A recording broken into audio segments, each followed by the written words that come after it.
Bonjour à toutes et à tous et bienvenue pour cette nouvelle vidéo de... Avant d'attaquer le sujet, petit retour sur l'actualité. Le Sénat a voté la fameuse loi sur le pass vaccinal. Il y a de fortes chances que les petites modifications que le Sénat a réussi à obtenir lors des débats, alors je crois qu'il y a eu la suppression pour je ne sais plus quel... enfin, il y a quelques articles qui ont été modifiés, etc. Mais souvenez-vous, la dernière fois c'était pareil, le Sénat avait réussi à faire modifier un amendement, ou tout du moins apporter un amendement, et cet amendement a finalement été mis à la poubelle lors de la négociation, lors des débats de la commission paritaire, qui doit être considérée comme la deuxième lecture de l'Assemblée nationale, c'est-à-dire la coordination entre les deux chambres pour la validation définitive de ce projet de loi. Donc il y a de fortes chances que lors de cette seconde lecture, ce qui a été retiré ou modifié par le Sénat soit rajouté par, de toute façon, la décision du gouvernement, par sa position, on va dire, par son groupe politique. Même si certains s'évertuent aujourd'hui à nous dire que oui, mais les groupes politiques à l'Assemblée nationale et au Parlement ne doivent pas être sous l'influence du gouvernement, tout le moins de l'exécutif, oui, sauf que évidemment, on a bien vu que lorsque vous aviez des députés En Marche qui allaient dans le vent contraire de ce que le gouvernement, de ce que le Premier ministre ou le Président de la République a décidé, en règle générale, ils se faisaient taper sur les doigts. Donc voilà, c'est parti pour le pass vaccinal, malgré la situation qui va complètement à l'inverse de la justification justement de cette mise en place du pass vaccinal. Et j'attire votre attention sur un petit détail qui est quand même intéressant, c'est que à ce point que la France en arrive à ce niveau, il y a une certaine similitude avec ce qui se passe au Québec. Mais j'ai envie de dire qu'il y a un point commun entre la France et le Québec. Parce que les autorités conseillées sont conseillées. Et sont conseillées par la même société. McKinsey. Comme par hasard. Hasard, coïncidence, comme dirait l'autre. Donc voilà. Alors, ce qui est assez amusant, c'est que, évidemment, il y a un certain nombre de médias, un certain nombre de journalistes qui commencent un petit peu à faire volte-face.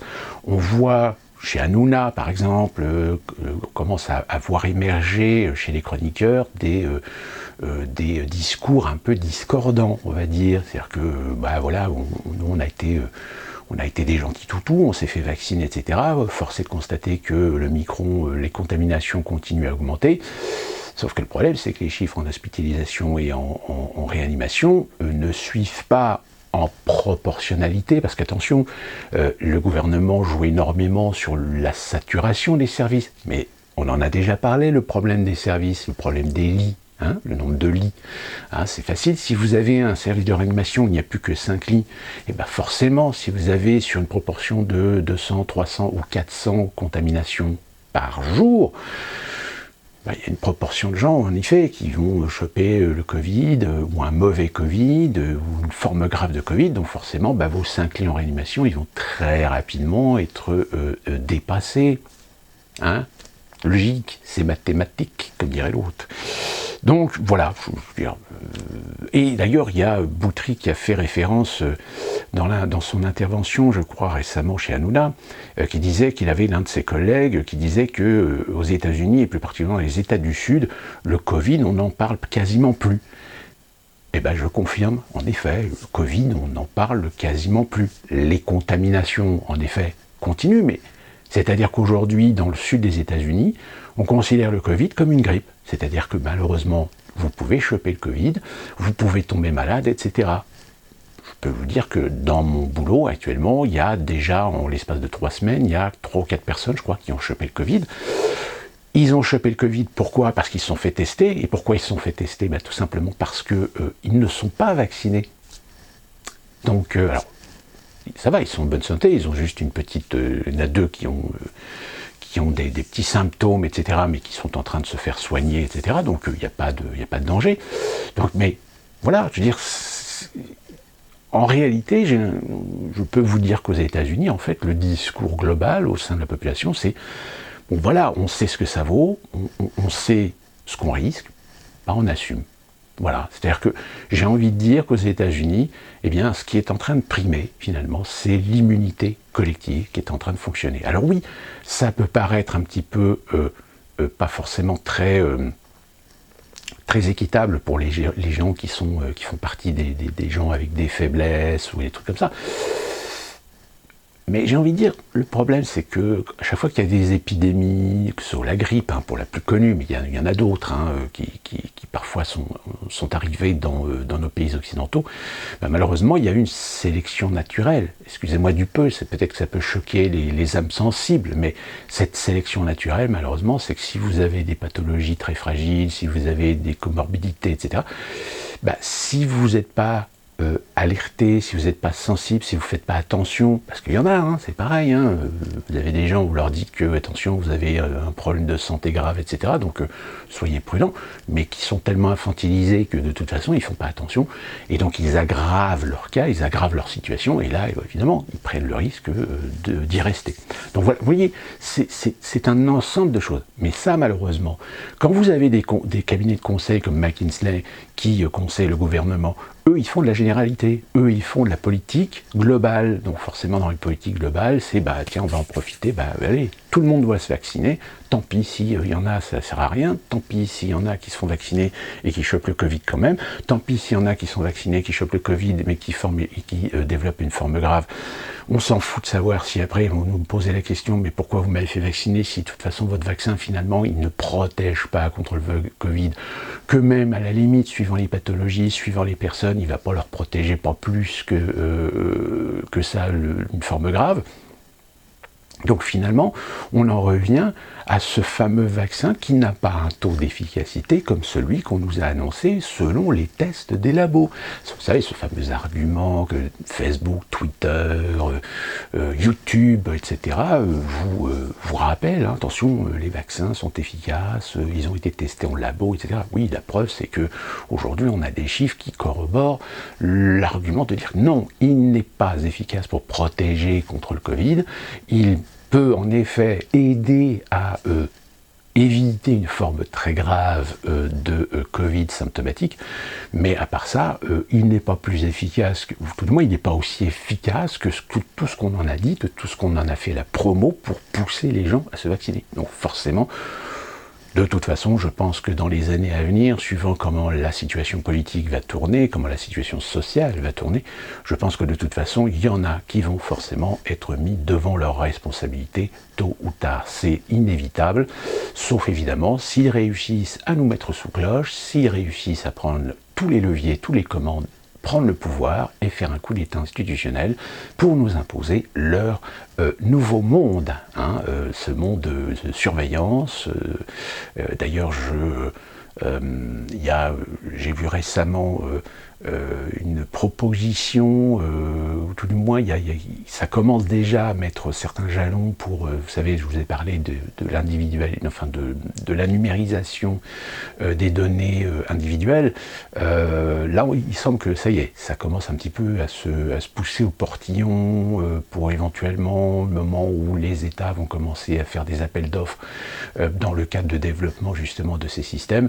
Mais encore une fois, hein, je vous ai déjà expliqué, hein, si on peut en effet trouver un bénéfice sur ces technologies pour faciliter, pour améliorer les accès aux informations, surtout les informations médicales, c'est-à-dire ne plus, si jamais vous tombez malade mais que vous n'êtes pas dans votre région, vous pouvez aller dans n'importe quel hôpital, et finalement l'hôpital a toutes vos données de santé, etc., pour éviter de faire des conneries, pour éviter de commettre des erreurs. Sauf que l'inconvénient, c'est que malheureusement, tout ce qui est aujourd'hui fichier numérique, eh bien, ce n'est pas sécurisé dans l'absolu et que malheureusement, ça peut être utilisé à d'autres fins que ce pourquoi ils ont été créés. Voilà, c'est la petite actualité du moment. Pour l'instant, pareil aux États-Unis, hein, la Cour suprême n'a toujours pas statué à savoir si le mandat Biden doit être validé ou pas. Il y a de fortes chances qu'il ne soit pas validé parce que il y a de toute façon la Cour suprême, déjà il y a une majorité de conservateurs, et vu que, comme je vous l'avais expliqué, hein, on est véritablement dans une guerre de camps aujourd'hui aux États-Unis. Preuve en est, c'est qu'on a fêté le 6 janvier, vous avez même Kamala Harris qui a fait une petite comparaison en considérant le 6 janvier au même niveau que Pearl Harbor et le 11 septembre. C'est pour vous dire, hein, c'est bien qu'ils sont conscients qu'il faut préserver le sentimentalisme, l'émotionnel sur cet événement. Donc voilà pour la situation actuellement. Que puis-je vous dire? Écoutez, bon courage hein, pour la suite, parce que je pense que de toute façon, cette loi, elle va être votée, puisque c'est pas la seconde lecture de l'Assemblée nationale qui va empêcher les choses. Maintenant, si vous voulez voir ce passe vaccinal disparaître, vous savez ce qu'il reste à faire au mois d'avril hein, pour l'élection présidentielle. Ensuite, évidemment, venons au sujet de cette vidéo. L'un d'entre vous m'avait fait la remarque, en effet, que j'avais commencé à parler de ce qui se passait au Kazakhstan, et puis j'ai arrêté d'en parler parce que, tout simplement parce que je voulais voir comment ça allait évoluer. Parce qu'en apparence, quand on a commencé à voir les choses, ça semblait être une sorte pas d'émeute, mais d'insurrection du peuple contre l'autorité pour des raisons économiques, des raisons d'augmentation de l'essence et du fioul, etc. Mais, vu dans quel pays on est, j'ai préféré un petit peu attendre et voir un petit peu comment les choses allaient tourner. D'abord, refaisons un petit rapide rappel de ce qu'est le Kazakhstan. Le Kazakhstan, c'était... la naissance du Kazakhstan, c'est un peu comme la naissance de tous ces pays limitrophes de cette région. Je dirais même tous ces pays qui finissent en stan. Un stan, je rappelle, hein, ça vient du perse qui veut dire territoire 2, place 2, etc. Et donc au fil de l'histoire, au fil des conflits, des conquêtes, des alliances, etc., on a vu émerger ce qui va devenir aujourd'hui ces pays en stan, ce qui va être l'Afghanistan, l'Ouzbékistan, le Turkménistan, le Kyrgyzstan et le Kazakhstan. J'en oublie un. Excusez-moi si j'ai un petit trou de mémoire, je sais qu'il y en a un autre, mais Turkménistan, Ouzbékistan, Kyrgyzstan, Afghanistan, Kazakhstan. Et je crois qu'il y en a peut-être un autre, mais je ne sais plus. Enfin bref. Le Kazakhstan étant, dans les stans, le pays le plus grand. À savoir aussi que tous ces pays sont en fait un melting pot de cultures, dont majoritairement aujourd'hui, ce sont des cultures qui sont intrinsèquement sous influence ou sous religion musulmane. Mais une religion musulmane peut-être un peu plus laïque, quand vous voyez par exemple l'Ouzbékistan, comme le Kazakhstan, comme le Turkménistan, etc., la religion officielle, c'est la religion musulmane, mais c'est une pratique plus laïque, comme on avait pu le voir d'ailleurs en Irak, ou comme on peut le voir également en Syrie. Donc le Kazakhstan, c'est un pays majoritairement musulman. Mais c'est un pays dans lequel il y a quand même une forte identité historique, même si le régime communiste, parce que le Kazakhstan en effet est un ancien satellite de l'Union soviétique, aujourd'hui, le Kazakhstan, c'est un ensemble d'héritages, de racines qui touchent à la fois le Middle East, enfin le Moyen-Orient, et évidemment l'Asie, et plus particulièrement un des pays qui a été le plus, je dirais, le plus symbolique et le plus conquérant dans cette région, c'est évidemment la Mongolie. Donc raison pour laquelle on retrouve très souvent des morphologies mongoles chez les Kazakhs. Mais vous allez, et ça là-dessus je peux vous garantir que la chose, parce que je connais quelqu'un qui est du Kazakhstan, qui habite justement Almaty, et qui a une morphologie mongole. Et une fois dans une conversation, c'est pour l'anecdote, je dis mais tu as quand même les traits d'un héritage mongol, c'est-à-dire que des yeux bridés, etc. Et elle m'a dit non, je suis kazakh. C'est-à-dire que ça rejoint ce que je vous disais dans une vidéo sur l'assimilation, hein, le métissage et l'assimilation. C'est-à-dire que même si vous avez des traits très significatifs, comme quoi vos origines viennent d'une ethnie, d'une religion, ou d'un pays, ou d'une région bien particulière, bien spécifique, eh bien non, vous ne vous considérez plus comme étant descendant de ces ethnies-là, vous vous considérez comme un citoyen d'un pays à part entière. Donc, pour revenir au Kazakhstan, le Kazakhstan, donc satellite de l'Union soviétique, est parmi tous ces pays qui a finalement, lors de la chute justement de l'Union soviétique, a acquis son indépendance en 1991. Et depuis 1991, alors, dans les années 80, il a commencé à y avoir quelques mouvements, mais des mouvements plus ou moins tolérés par l'Union soviétique, alors que l'Union soviétique était déjà très mal en point, embourbée dans une guerre en Afghanistan. Et donc il y a eu certains mouvements pour créer de nouveaux statuts, de nouvelles constitutions, mais sont toujours restés fidèles à une appartenance au bloc soviétique. Mais le bloc soviétique explose, et c'est en 1991 que le Kazakhstan acquiert son indépendance. Et processus démocratique. Dans ce processus démocratique, il y a un monsieur qui va finalement tirer son épingle du jeu, alors je vais regarder sur mon petit document, parce que je ne m'arrive jamais à me souvenir de son nom de famille, je me souviens toujours de son nom de son prénom, c'est Nursultan Nazarbayev. Alors Nursultan Nazarbayev, élu démocratiquement,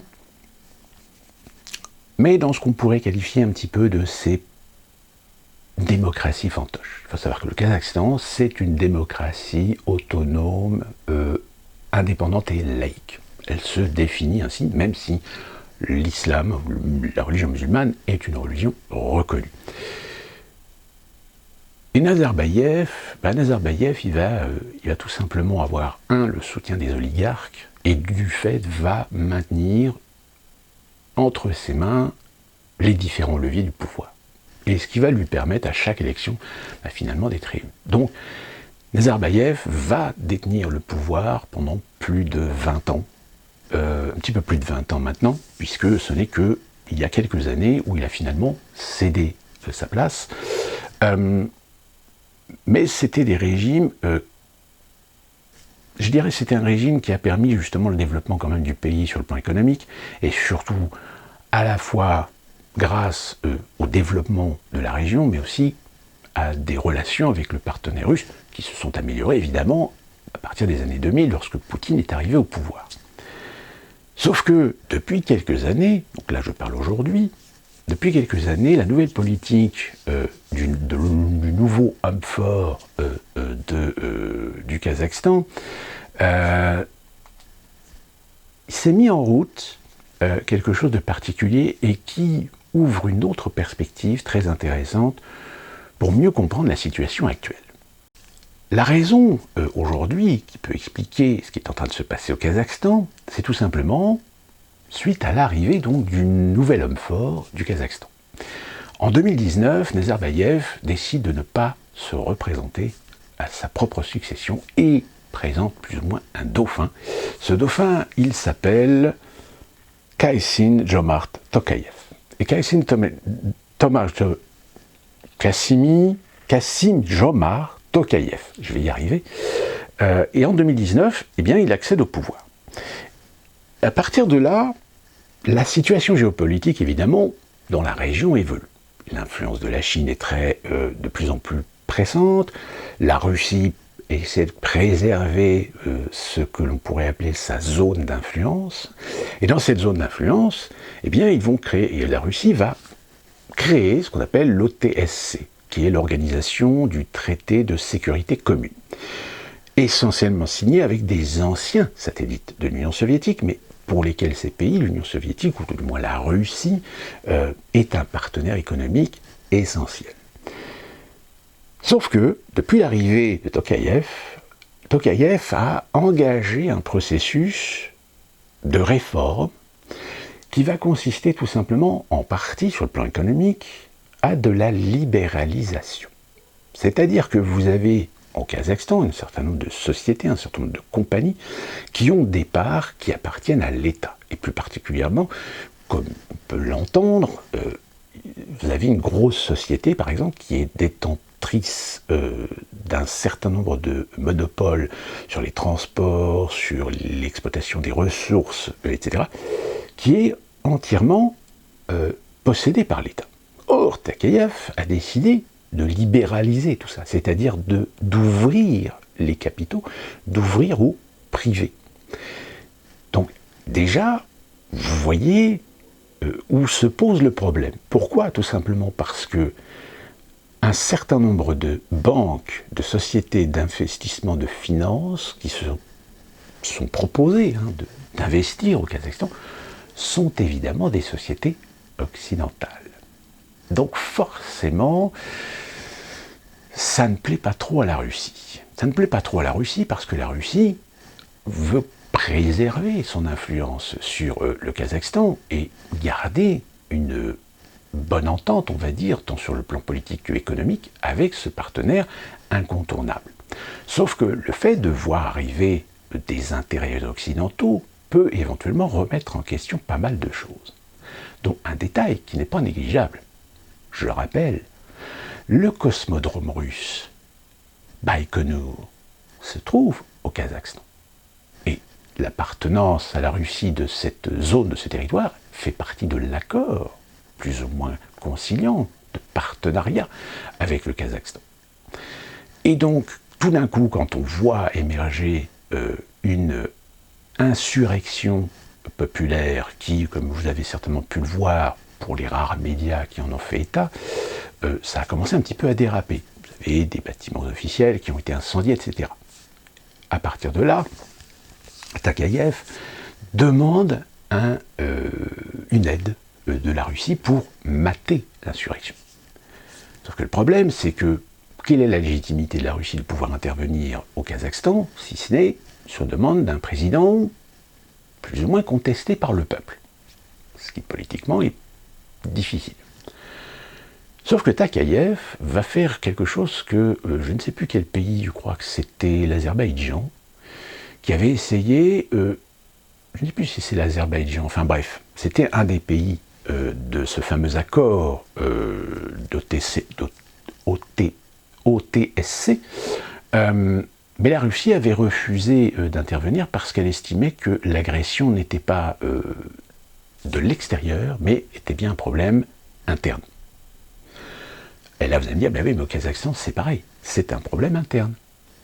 Et c'est là que Takayev a fait quelque chose de très intelligent, c'est qu'il a dissuadé la Russie que finalement, cette insurrection, peut-être qu'elle est intérieure, mais elle est motivée par des intérêts et des influences extérieures. Et donc, pour comprendre la situation assez compliquée dans laquelle le Kazakhstan est en train de s'engager, il se trouve que le hacker francophone a traduit petit texte, ou un long texte, qui a été écrit par Andrei, c'est ainsi que l'auteur se fait appeler, et il donne des informations et des éléments de réflexion pour bien comprendre et bien saisir ce qui est en train de se passer au Kazakhstan. Donc je vais essayer de vous lire, je ne vais peut-être pas tout vous lire, mais je vais vous dire au moins l'essentiel. Donc il dit ceci: l'ampleur de la crise du Kazakhstan en a surpris plus d'un, moi y compris. Certains l'ont comparé à l'Euromaïdan de Kiev, mais c'est une très mauvaise comparaison, ne serait-elle que parce que l'Euromaïdan s'est déroulé sur la place d'une ville, alors que la violente insurrection, car c'est bien dans cela qu'il s'agit, au Kazakhstan a commencé dans les régions occidentales, mais s'est rapidement étendue à l'ensemble du pays, qui est immense. Et c'est vrai que le Kazakhstan, si on regarde la carte, ici, c'est un des plus grands pays, et d'ailleurs je crois que c'est le 9e pays en superficie au monde. Rien que par l'ampleur de l'insurrection, environ 20 000 combattants bien organisés et entraînés dans tout le pays, et son extrême violence, des policiers ont été décapités, il est évident qu'il ne s'agissait pas de quelque chose de spontané, mais de quelque chose de soigneusement préparé, organisé et exécuté. De façon dont certains insurgés ont immédiatement attaqué toutes les stations de télévision et les aéroports, tandis que le reste de la foule saccageait les rues et pillait les magasins, montre un degré de sophistication qu'Ed Lugvat aurait approuvé. Pour moi, cela ressemble beaucoup plus à ce qui s'appelle en Syrie, dans la ville de... Pour moi, cela ressemble beaucoup plus à ce qui s'est passé, en Syrie, dans les villes de Dara, Hama, Alep, Damas et bien d'autres. Excusez-moi, je vais retirer mes lunettes parce que j'ai franchement du mal à lire avec. Je dois admettre que ma première réaction a également été « Waouh, Comment les services de renseignement kazakhs et russes ont-ils pu manquer tous les indicateurs et avertissements d'une insurrection d'une telle ampleur était soigneusement préparée et sur le point d'exploser? Puis, on a appris que le président Tokayev avait fait appel à l'organisation du traité de sécurité collective, qui, alors j'ai dit commune, mais en fait c'est collective, qui était jusqu'à présent une organisation plutôt molle, et le soir même, la Russie lançait un pont aérien pour acheminer des forces vers le Kazakhstan, notamment des sous-unités de la 45e brigade de forces spéciales, de la 98e et division aéroportée de la garde, et de la 31e brigade d'assaut aéroportée de la garde. Alors il y a aussi, je crois, la Biélorusse qui a envoyé 150 hommes et l'Arménie qui a envoyé aussi 70 hommes, je crois à peu près. Les transporteurs militaires russes ont également acheminé de petits contingents de forces spéciales arméniennes, kirghizes et tadjiks. Vous voyez, plus intéressant encore, les Biélorusses ont également envoyé une compagnie renforcée de leur 103e brigade aéroportée d'élite. Il s'agit de la célèbre division aéroportée Vitstemps, l'une des meilleures divisions aéroportées soviétiques. Compte tenu des tensions actuelles avec l'Occident au sujet de l'Ukraine, la rapidité avec laquelle ces forces ont été envoyées au Kazakhstan m'a indiqué qu'il s'agissait clairement d'un mouvement préparé. Parce que, comme je vous l'ai dit, Tokayev a joué d'une petite subtilité. C'est qu'au lieu, le fameux traité prévoyait une possibilité d'intervention et de solidarité entre les pays membres du traité, mais à condition qu'il y ait une attaque souveraine depuis l'extérieur. Or là, au Kazakhstan, c'est une insurrection à l'intérieur, mais Tokayev a tout simplement dit oui, mais c'est le problème, c'est que c'est une insurrection qui est téléguidée depuis l'extérieur. En d'autres termes, les Russes ont au moins été avertis à l'avance et étaient parfaitement préparés. Si tel est le cas, je doute qu'il y ait dit quoi que ce soit à leurs collègues de l'OTSC, à l'exception peut-être probablement des Biélorusses. Alors, explorons les implications de ce qui précède. Les Russes savaient. Pourquoi n'ont-ils rien fait du tout pour empêcher ce qui vient de se passer? Ici, nous devons d'abord revenir sur ce qui s'est récemment passé au Biélarus. Le président Loukachenko avait à peu près la même politique étrangère que le président Tokayev. Quelque chose qu'il appelait une politique étrangère multivecteur que je résumerai comme suit. Pomper toute l'aide et l'argent de la Russie tout en supprimant les forces pro-russes à l'intérieur de votre propre pays en essayant de montrer à l'empire anglo-sioniste que vous pouvez être acheté pour le bon prix, bien sûr. C'est aussi ce que Vučić fait en Serbie en ce moment. Rappelons maintenant ce qui s'est passé au Bélarus. L'Empire et les États vassaux de l'Union européenne ont tenté de renverser Loukachenko, qui n'a eu d'autre choix que de se retourner finalement vers son voisin russe pour obtenir aide et survie. La Russie, bien sûr, s'est exécutée, mais seulement en échange de bons comportements de Loukachenko et de l'abandon complet de sa politique étrangère multivectorielle. Loukachenko l'a emporté, l'opposition a été écrasée, la Russie et la Bélarus ont déjà franchi d'importantes étapes vers leur intégration. Maintenant, je sais qu'il y a un certain qui aime accuser Poutine, lui personnellement, d'avoir fait preuve de faiblesse, d'avoir laissé les États-Unis et l'OTAN faire exploser les pays de la périphérie russe, etc., etc., etc. À ceux qui pensent ainsi, je pose une question simple. Comparez le Bélarus avant et après l'insurrection. Plus précisément, au point de vue russe. La Biélorussie multivectorielle était-elle ou non préférable à la Biélorussie totalement alignée d'aujourd'hui? La réponse, à mon avis, est absolument évidente. Examinons maintenant le cas du Kazakhstan. Il s'agit potentiellement d'un pays beaucoup plus dangereux pour la Russie que le Bélarus. Il possède une énorme frontière sur le nord du Kazakhstan avec la Russie, soit 7600 km², ouverte et non défendue. Le Kazakhstan étant membre de la communauté économique eurasienne.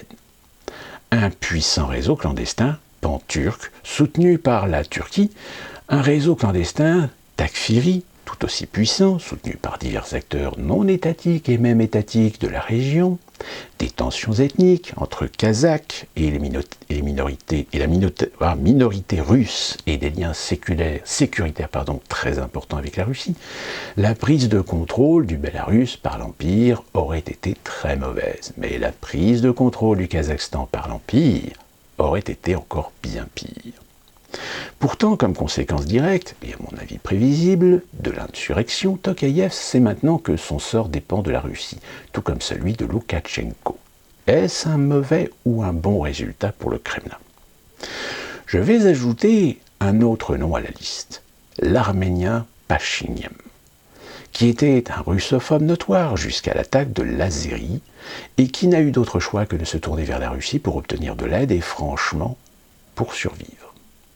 C'est également le cas d'Erdogan, mais c'est un salaud ingrat et qui on ne peut jamais faire confiance, mais pour des questions mineures. Vous vous souvenez de tous ces imbéciles qui criaient Urbi et Orbi que l'OTSC ne servait à rien, que les Russes laissaient les Azéris tabasser l'Arménie sans pouvoir y faire quoi que ce soit. Dès que la Russie s'est impliquée, la guerre s'est arrêtée et les invincibles Bayraktars, je vais y arriver, ont cessé de voler. Est-ce un bon ou un mauvais résultat pour la Russie? Et maintenant, aux douces ironie.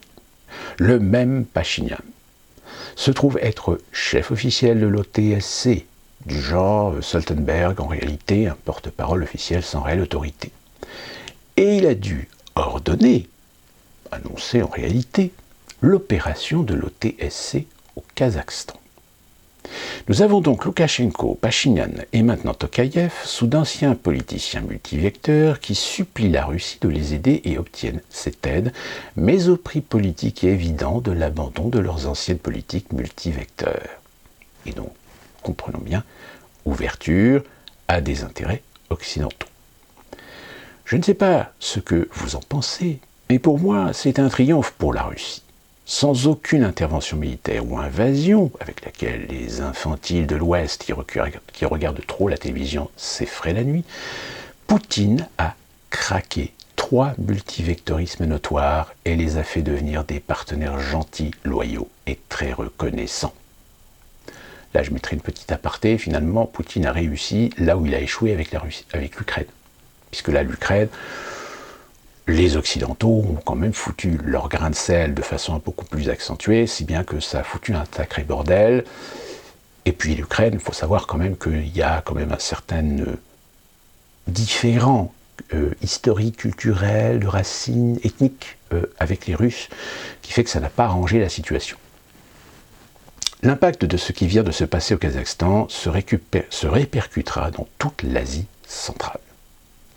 À propos de l'opération, de l'OTSC elle-même. Tout d'abord, les forces russes et bélarusses, environ 3000 hommes et 500 bélarusses, il s'agit de véritables forces d'élite, haut de gamme, aguerries, professionnelles, hautement entraînées, superbement équipées. Les autres contingents plus petits servent davantage comme un décor de relations publiques qu'à autre chose. Officiellement, leur mission consiste uniquement à protéger les principales installations officielles, kazakhs et russes. Comme je vous l'avais dit, Baïkonour. Baïkonour qui n'est pas qu'une base spatiale, c'est aussi une base d'expérimentation, de recherche, dans lesquelles on peut trouver certainement des gens qui travaillent sur les fameux missiles hypersoniques. Et dans le pire des cas, il se trouve que ces forces contrôlent des aéroports clés et les Russes et les Biélorusses pourraient envoyer encore et encore plus de forces, dont au moins 2 divisions aéroportées russes. Ce serait une force que rien en Asie centrale ne pourrait même rêver d'affronter. Je dois également mentionner que la Russie dispose d'une base militaire importante et stratégique cruciale au Tadjikistan qui s'entraîne depuis des décennies à lutter contre les terroristes et les insurgés takfiris, et qui pourrait également soutenir toute opération militaire russe en Asie centrale. L'objectif de ces forces est donc le suivant. Soulager les forces policières et militaires kazakhes pour qu'elles puissent réprimer le soulèvement, Envoyez un message politique aux forces de sécurité kazakhes. Nous assurons vos arrières, ne vous inquiétez pas, faites votre travail. Envoyez un message politique aux insurgés. Vous allez soit déposer les armes, soit fuir à l'étranger, soit mourir. C'est ce que Poutine a déclaré en Tchétchénie et en Syrie. Ce ne sont donc pas des menaces en l'air. Envoyez un message politique aux États-Unis et à la Turquie. Tokayev est notre homme. Maintenant, vous l'avez perdu, ainsi que le pays. Envoyez un message politique à toute l'Asie centrale et au Caucase. Si la Russie vous soutient, vous resterez au pouvoir, même si les idiots de la CIA, NED, MI6 et compagnie essaient de vous révolutionner. Et envoyez un autre message à des gens comme Erdogan ou Vučić. Tout ce multivectorisme finira très mal pour vous. Utilisez votre tête avant qu'il ne soit trop tard. Pour vous, pas pour nous. Nous sommes bien de toute façon. Certains ont suggéré que le moment choisi pour l'insurrection au Kazakhstan était une sorte de tentative des États-Unis et de l'OTAN pour blesser la Russie à son point névralgique et lui montrer qu'elle doit renoncer à son ultimatum posé à l'Occident. Les négociations sont censées commencer demain dans une atmosphère de pessimisme général. Je n'ai pas d'informations en provenance de Langley ou de Mond, mais si c'était le plan américain, alors tout ce projet non seulement s'est effondré, mais s'est retourné contre eux. Rappelez-vous l'argument PSYOP était que Poutine est soit stupide, soit faible, soit vendu à l'Occident. Pourtant, si l'on regarde les choses avant et après, on constate que si l'Occident a presque, ou du moins le pense-t-il, obtenu la Bélarus, l'Arménie, l'Azerbaïdjan et maintenant le Kazakhstan, la réalité est que dans chaque cas, il apparaît que les mégalomanes narcissiques qui dirigent l'Occident ont valsé avec confiance dans un piège russe soigneusement tendu qui, loin de donner à l'Empire le contrôle des pays qu'il a presque acquis, les a fait perdre pour un avenir prévisible. Pouvez-vous imaginer le niveau de rage, de frustration impuissante à Langley et Mons lorsqu'ils regardent ce genre d'images? Ho ho hey! Bien sûr, la machine de propagande anglo-sioniste et les trolls sans cervelle, payés ou non, qui répètent ces bêtises, ne diront pas un mot de tout cela. Mais faites preuve de bon sens, utilisez le principe avant et après et tirez vos propres conclusions. Donc je vais m'arrêter là, parce que le reste, il développe un petit peu sur justement les relations d'espionnage, de contre-espionnage, pourquoi les parachutistes et forces spéciales russes auraient-ils besoin de rester. Là encore, parce que c'est pas terminé, je pense qu'il risque d'y avoir encore de l'évolution. Je peux entendre les voix qui scandent « L'Ukraine, qu'en est-il de l'Ukraine ?» Eh bien, qu'en est-il de l'Ukraine? Il y a un dicton russe qui peut être traduit approximativement par « Ne comptez pas vos poulets avant qu'ils ne soient éclos ». À l'heure actuelle, personne ne peut prédire avec certitude ce qui se passera avec l'Ukraine à l'avenir. Non seulement l'Ukraine est devenue un pays 404, référence au plantage informatique, de plantage sur Internet, je crois, merdique et désindustrialisé, mais il est maintenant dirigé par une classe entière, dans le sens marxiste, de nazis que, apparemment, personne n'a la volonté ou la capacité de dénazéifier. La Russie pourrait, mais n'a absolument aucune motivation pour le faire. Quant aux USA et l'OTAN,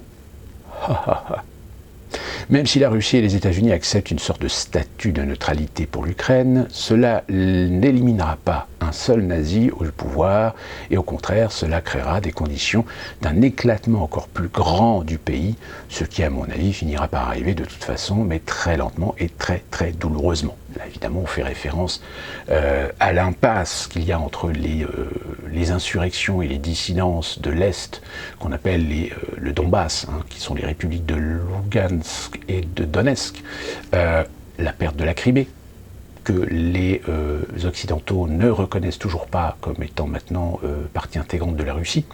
Donc, en effet, l'Ukraine en apparence peut devenir un baril de poudre, mais il y a encore des gens de bon sens, que ce soit à l'ONU, à l'OTAN, à l'Union européenne, qui savent que déclencher quelque chose en Ukraine, il n'y aurait ni gagnant ni perdant. parce que ce serait une escalade, et de toute façon, tout le monde serait perdant. Le seul point commun entre l'Ukraine et le Kazakhstan, c'est qu'il s'agit de deux pays inventés par les enragés bolcheviques russophobes. En effet, l'Ukraine, comme j'avais fait une vidéo justement où je racontais un petit peu l'histoire de l'Ukraine, et c'est vrai que c'est souvent la Russie a été construite, a été créée par des groupes, des tribus ou des communautés qui sont issues des territoires de ce qui est l'Ukraine aujourd'hui. Non seulement leurs frontières actuelles n'ont aucun sens, et c'est vrai, parce que c'est comme la plupart d'un certain nombre de pays africains, on a tiré des frontières, mais finalement ces frontières coupent parfois des territoires ou des communautés en deux. Je pense à l'exemple des Touaregs, par exemple, en Afrique, qui n'ont plus de terre, mais qui sont partitionnés entre, je crois, l'Algérie, la Libye, une partie du Maroc, je crois, etc. Je ne me souviens plus trop, mais voilà, ils font partie de ces communautés, ils font partie de ces ethnies, sans terre, sans nation, mais qui sont finalement dans des territoires séculaires, leur territoire natal, qui sont aujourd'hui partitionnés et qui sont des territoires qui appartiennent à des pays différents, et dans lesquels, malheureusement, ils sont sujets souvent à des dénigrements, à des persécutions, etc. C'est le cas des Kurdes, par exemple. Mais ces frontières rassemblent sous un même toit politique totalement artificiel des régions et des groupes ethniques complètement différents. C'est ce que je viens de vous expliquer. La grande différence est bien sûr que les dirigeants oukizes, tous, étaient et sont toujours infiniment pires que Nazarbayev ou Tokayev. Et ne l'ont jamais été d'ailleurs.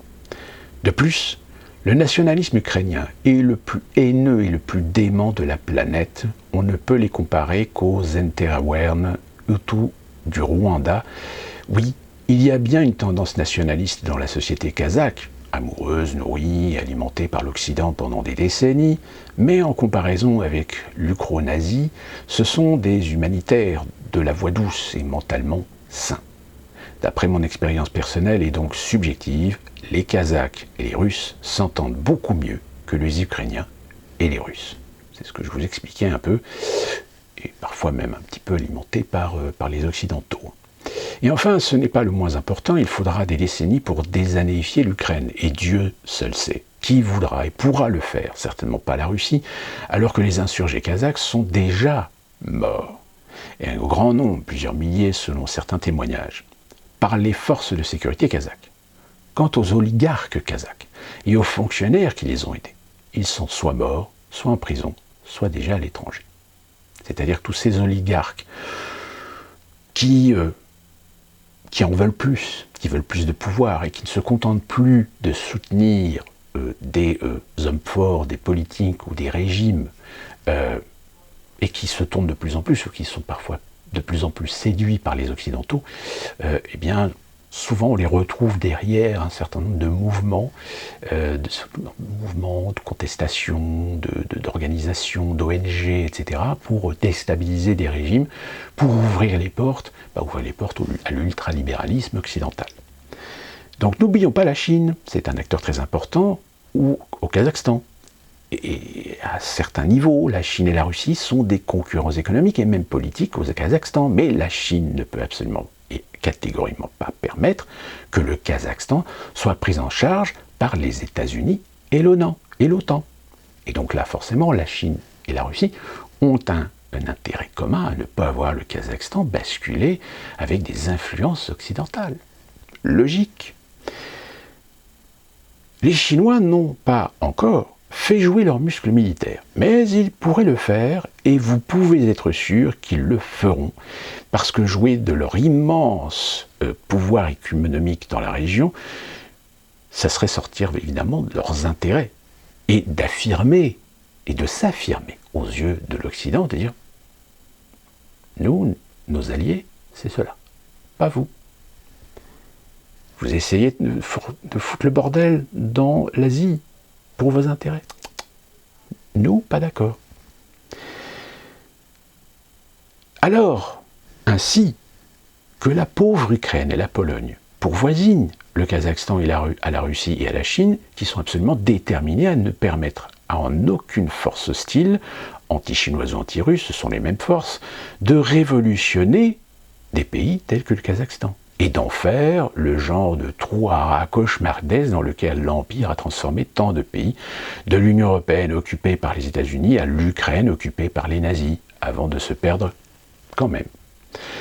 La conclusion à propos de l'Ukraine est la suivante. Attendons de voir quel genre de poulet les Ukis vont faire éclore à terme et si le résultat final sera pire ou meilleur pour la Russie.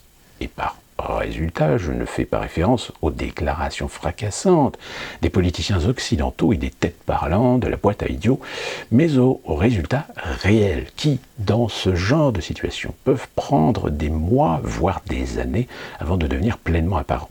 Je sais que ceux qui croient dur comme fer que Poutine est faible ignoreront mes conseils, les faits et la logique, mais j'adresse surtout ces suggestions à ceux qui entendent ce récit et veulent découvrir par eux-mêmes s'il est vrai ou faux. Et il conclut.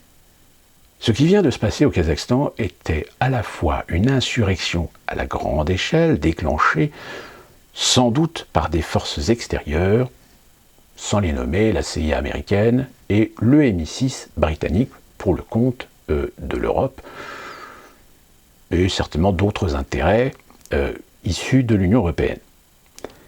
Attention, je dis Union européenne et Grande-Bretagne, même si les deux sont maintenant séparés, il y a des politiques extérieures de l'Union européenne sur lesquelles les Britanniques peuvent également être des acteurs non négligeables. Et donc une tentative de coup d'État. Il existe des preuves accablantes que les Russes étaient conscients de ce qui se préparait et qu'ils ont laissé le chaos s'aggraver au point de ne laisser qu'une seule option possible à Tokayev. Faire appel à une intervention sous l'accord de l'organisation du traité de sécurité collective. L'extrême rapidité de l'opération militaire russe a pris tout le monde par surprise et aucune des parties impliquées dans cette insurrection, plus coup d'État potentiel, que ce soit les États-Unis, les Takfiri ou les Turcs, n'a eu le temps de réagir pour empêcher le déploiement rapide de forces extrêmement aptes au combat qui ont ensuite permis les forces militaires et policières kazakhs de se regrouper et de passer à l'offensive.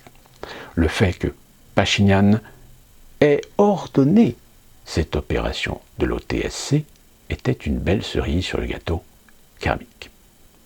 Dans l'ensemble, ce n'est que le dernier d'une série d'échecs cataclysmiques des dirigeants de l'empire anglo-sioniste, déjà morts, et des États-Unis, tout aussi morts, à faire réellement quelque chose, n'importe quoi, dans la confrontation entre le discours occidental et l'action militaire russe. C'est cette dernière qui a prévalu une fois de plus. Demain, les États-Unis tenteront d'effrayer la Russie en parlant de sanctions infernales. Bonne chance à eux. Donc vous voyez ce texte. Alors, je vous ai donné ce texte, je vous mettrai le lien en commentaire. Résume en fait la situation. Il n'y a pas besoin de polémiquer plus. Il expose bien le fait que la rapidité d'intervention, la rapidité de mouvement de la Russie démontre bien qu'en effet, logistiquement, ils étaient préparés à l'avance de cette situation. Donc, ça veut dire que la Russie était parfaitement au courant qu'il y avait certainement des mouvements infiltrés au Kazakhstan pour justement mettre de l'huile un petit peu sur le feu et se servir de certains arguments pour pousser un certain nombre de gens, plus particulièrement dans les grandes villes, à l'insurrection, à la contestation, à la manifestation, voire peut-être à la révolution. Le seul problème, c'est qu'encore une fois de plus, si c'est le cas, ça veut dire que les Occidentaux ont complètement raté l'opération. Ils ont raté l'opération, pourquoi ? Tout simplement parce qu'ils n'ont pas imaginé, ils n'ont pas estimé, ou ils ont sous-estimé la capacité de la Russie à intervenir rapidement. Avec quelques alliés, la Biélorussie, l'Arménie, le Kyrgyzstan, pour donner une apparence, un peu comme ce que les Américains ont fait avec l'Irak. Je rappelle, ils sont partis en Irak, mais ils ne sont pas partis tout seuls.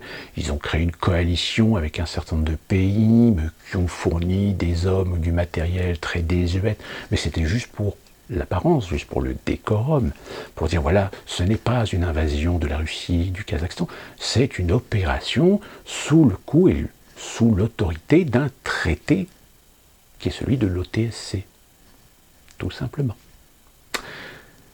Alors attention, je ne légitime pas, au contraire, le fait de permettre au Kazakhstan de s'émanciper un petit peu et de devenir réellement indépendant. Mais ça, malheureusement, si ça peut en effet se défendre sur le papier, dans la réalité, vous êtes toujours tributaire des jeux d'influence des puissances de ce monde. Et ça, vous pouvez le voir, vous pouvez aller dans n'importe quel pays, il n'y a pas dans ce monde de pays complètement indépendants, ou sinon des pays qui n'ont absolument aucun intérêt. Mais en règle générale, en grattant bien, vous verrez toujours que ces pays ont plus ou moins des relations plus intimes que d'autres avec des grandes puissances de ce monde. Et nous sommes, avec le Kazakhstan, eh bien, dans une évolution de ce conflit d'influence, de ce conflit géopolitique de deux puissances, une qui veut imposer un monde unipolaire et l'autre qui veut défendre l'idée d'un monde multipolaire. Voilà, le Kazakhstan, c'est tout ça en même temps. Alors évidemment, certains médias mettront plus en exergue les conditions de certaines ethnies, les brimades, les persécutions que d'autres ethnies au Kazakhstan subissent, pour mettre évidemment dans l'émotionnel, pour mettre l'auditoire dans la frustration de voir que dans ce pays, on n'a jamais su, on n'a jamais vu ce qui se passait, que c'est ignoble, que Tokayev est un dictateur, au même titre que Loukachenko. Attention, je ne dis pas que ces régimes politiques ont une légitimité ou ont le droit d'exister.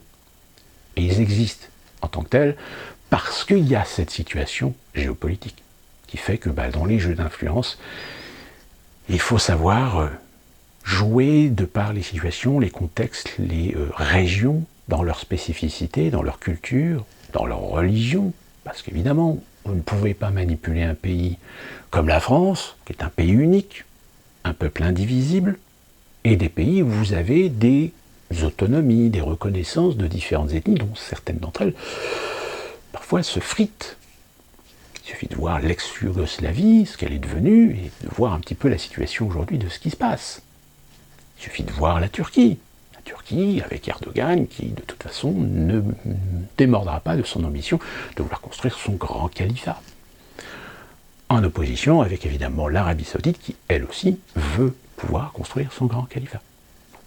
Enfin, on en a déjà parlé, on en a déjà discuté de toute cette géopolitique d'ambition, de contrôle, etc. Et donc le Kazakhstan, oui, en effet, c'est un pays, on sait qu'il existe.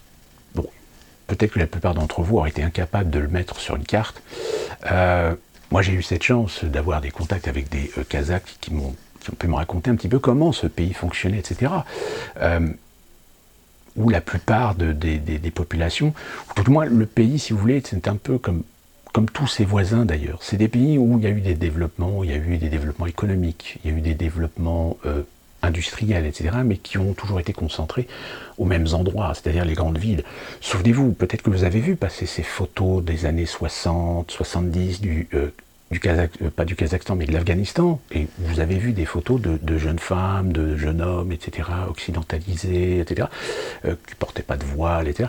Sauf que le problème, c'est que c'était des photos qui provenaient d'endroits urbains, c'est-à-dire dans les zones urbaines. En effet, il y avait une évolution des mœurs, il y avait une occidentalisation des comportements. En revanche, les 3/4 du reste de la population sont restés rurales, sont restés à une époque féodale, sont restés à une époque décalée de l'époque actuelle, si vous voulez. Et le Kazakhstan, c'est pareil. C'est comme d'ailleurs, si vous allez en Roumanie, en Arménie, dans certains pays de l'Est, évidemment, si vous restez dans les grandes villes, vous allez dire, c'est comme chez nous, c'est occidental, c'est moderne, c'est de la technologie, vous avez des téléphones portables, vous avez des BMW, des Audi, etc., vous avez des magasins de luxe et compagnie. Sauf que si vous allez un peu plus loin dans les régions, un peu plus loin dans la ruralité, vous allez voir que là, il y a vraiment l'effet de ce qu'on appelle le jour et la nuit. Donc il suffit que vous galvanisiez la plus grande portion de population qui n'a pas accès à cette modernité, qui n'a pas accès à cette évolution. Et bien vous avez l'Afghanistan. L'Afghanistan, les talibans ont réussi à conquérir le pays grâce à ça. C'est-à-dire qu'ils ont mis en opposition les Afghans urbains, les Afghans modernes, les Afghans laïcs, contre la grande partie de la population rurale, de petits villages, de petites contrées, qui sont restés dans du traditionnel, dans de la religion, évidemment, qu'on a bien galvanisé, etc. Donc, vous voyez, c'est très compliqué, même si le Kazakhstan reste un pays en évolution et en modernité, mais c'est un pays aussi où vous avez encore certains conflits ethniques, et comme je vous l'avais expliqué, même de l'assimilation de certaines populations qui ne se considèrent plus comme étant des Mongols, mais se considérant comme étant des Kazakhs. Et dans ces milieux-là, eh bien, vous avez quand même des populations qui, elles, veulent revendiquer leurs racines mongoles au sein du pays. La Mongolie, je rappelle, elle est à l'est du Kazakhstan. Donc voilà ce que je pouvais vous dire sur le Kazakhstan. J'ai la chance de trouver ce texte qui me semble plus ou moins juste, même s'il y a, bon, après il y a certains éléments sur lesquels ça peut être discutable, comme par exemple cette insistance à mettre États-Unis, Europe et sionisme un petit peu dans le même panier. Ça, après, c'est un sujet très compliqué, très délicat et très sensible aussi, parce que même le mot anti-sionisme ou sionisme, YouTube, là déjà, les algorithmes, ils vont commencer certainement à remuer la queue. Donc voilà pour l'Afghanistan, donc affaire à suivre. Le fait est, c'est que pour moi, je pense que, alors, évidemment, il va y avoir de la répression, il va y avoir peut-être des morts, des exécutions, etc. C'est affreux, évidemment, c'est dramatique. Mais malheureusement, c'est intrinsèque à une situation géopolitique, à une situation politique, économique d'une région qui, à mon sens, dépasse complètement 99,9% de la population européenne et plus particulièrement française. Donc voilà, c'est exactement ce qui s'est passé avec la Syrie, c'est exactement ce qui s'est passé avec l'Ukraine, c'est la méconnaissance et peut-être le jean-foutisme de certaines personnes qui se contentent simplement de jouer d'émotionnel, de jouer de sensibilité pour condamner, pour montrer du doigt, etc. Alors que il y a d'autres détails qui sont assez intrinsèques à ces situations, à ces contextes. Je rappelle, beaucoup de médias ont complètement occulté le mouvement Azov, fameux Azov d'Ukraine, qui est un mouvement néo-nazi, sur lequel pourtant le gouvernement s'est appuyé, parce que ce mouvement a une certaine représentativité au sein du peuple ukrainien. Sur ça, évidemment, c'est comme Odessa, c'est pareil. Quand il y a eu le drame d'Odessa, les médias occidentaux ont plutôt montré ce qu'ils voulaient bien montrer, mais ils n'ont pas montré le véritable massacre qui a eu lieu dans cette maison du peuple. Pour ceux qui ont suivi cette époque savent de quoi je parle, parce qu'évidemment, ça ne jouait pas dans le sens de ce que l'on voulait absolument que l'opinion comprenne de la situation. Donc voilà pour cette vidéo.